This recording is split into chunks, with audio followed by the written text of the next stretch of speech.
The Tonse Alliance has decided to suspend the Patriotic Front led by acting President Given Lurinda due to wrangles within the party.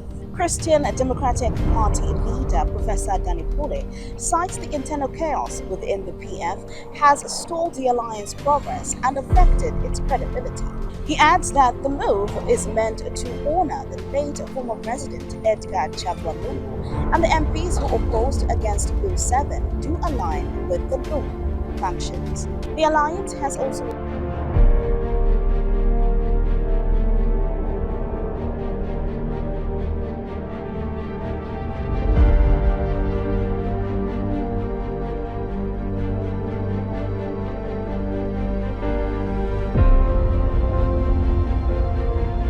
The Tonse Alliance, formed in November 2024, was once introduced as a united front to challenge the United Party for National Development UPND in the 2026 elections, and it's today engulfed in infighting. What was once meant to be a broad coalition of opposition political parties is now struggling to hold together in the absence of its late chairperson, Edgar Chagwa Lungu, former president of Zambia, who died in June 2025. The alliance had originally brought together the Patriotic Front, the New Congress Party, the Patriots for Economic Progress, the Christian Democratic Party, Zambia Republican Party, the New Era Democratic Party, Zambia Must Prosper, the Forum for Democracy and Development, and other political parties. With Lungu as chairperson and presidential candidate, and figures like Dan Pule as vice chairperson, Sean Tembo as spokesperson, the alliance presented itself as a serious alternative to the ruling UPND, but his death has left huge vacuum. The reasoning behind this has always been that Edgar Lungu may be good for providing an alternative, and this is despite him being declared ineligible to contest the election in 2024. Since then, acting chairperson Given Lurinda and Secretary General Raphael Nakachinda have insisted that only official channels, namely the Council of Leaders, can make binding statements. Others, like Sean Temple and Chris Zumani Zimba, have attempted to announce lists of purported leaders, moves that Lurinda has dismissed as having no authority. This week's Tonse Alliance disrupted press briefing only reinforced perceptions of a coalition in disarray. The dispute goes beyond personalities. Zambia has no legal framework regulating political alliances. This means that their cohesion depends entirely on trust and common interest. In the case of Tonse, the unifying figure was Edgar Lungu, and the common goal was removing the UPND from office. With Lungu gone, that is weakening, exposing the fragility of the arrangement. Political observers have warned that these wrangles undermine the alliance credibility ahead of the 2026 elections.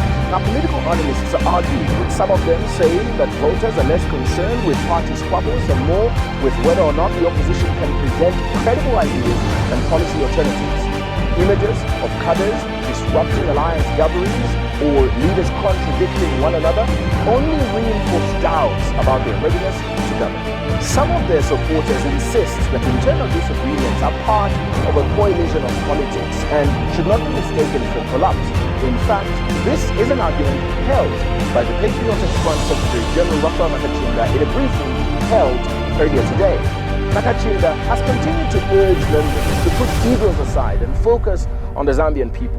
For ordinary Zambians, the question is not about who chairs Tonse, but whether the alliance can function as a meaningful opposition. In a democracy, a strong opposition is important for accountability and checks on power. If Tonse cannot resolve its internal battles, its ability to provide these checks and balances in the run-up to the 2026 elections only remain in doubt.